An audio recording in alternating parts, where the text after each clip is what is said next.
এটা আমরা তো তদন্তাধীন বিষয়, এটা বলে দিলে তো সতর্ক হয়ে যাবে। হ্যাঁ, আমরা এটা নিয়ে এখন তদন্ত করছি, তাকে আমরা রিমান্ডে প্রেয়ার দিচ্ছি। রিমান্ডে পেলে আরো জিজ্ঞাসাবাদ করে এটা আমরা আগাতে পারবো। কারণ আমি আপনাকে বলি, আপনাকে অনেক ধন্যবাদ। আমার সব সম্মানিত সহকর্মী ফয়সাল যেটা বললেন যে ভাওয়াল রিসোর্টে যখন আমরা অভিযান করলাম, তার জিজ্ঞাসাবাদের প্রেক্ষিতে কিন্তু ঢাকা থেকে আমরা বনানীর ডিওএইচএস গেট থেকে আমরা আরেকজনকে কুৎসহ ধরলাম। এইগুলো একটা সময় একটা লিঙ্ক থাকে, যার ফলে আমরা সবসময় বলতে পারি না। এটাও আমরা ওইভাবে তদন্ত করছি, ইনশাল্লাহ আরো গুড নিউজ দিতে পারবো। আমরা মানি লন্ডারিং মামলাও করছি ইতিমধ্যে। রাজশাহী এলাকায় আপনারা জানেন 6.5 কেজি হেরোইন যেটা ধরা পড়েছিল, তার মালামাল প্রয়োগ করার আদেশ আমরা পেয়েছি।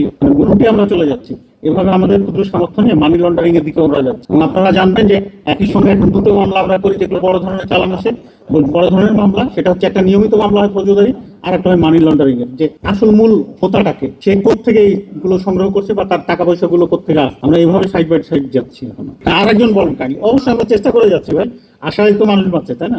তো আমার এর বাইরে আমি দেশের ভেতরে যেটা চেষ্টা করি, আমাদের ওয়েবসাইটে আমরা প্রতিনিয়ত তথ্যগুলো আপলোড করি। আপনি যদি কাইন্ডলি ওয়েবসাইট ফলো করেন, কোন দিনে কতগুলো অভিযান হলো, কি পরিমাণ উদ্ধার হলো, সেখানে আপনি পাবেন আমাদের ওয়েবসাইটে দেয়া। না, আমরা তালিকা তো এটা গোপন ব্যাপার, তালিকা তৈরি করা হয়, যাচাই বাছাই করা হয়, এবং স্বরাষ্ট্র মন্ত্রণালয়ের মাধ্যমে এটা আবার মিলিয়ে দেখা হয় যে তালিকায় এক পক্ষ বললো এটা আছে নাম ক, আর এক পক্ষ বলছে খ, কিন্তু এটা মিলিয়ে একটা নির্ধারিত তালিকা করা হয়।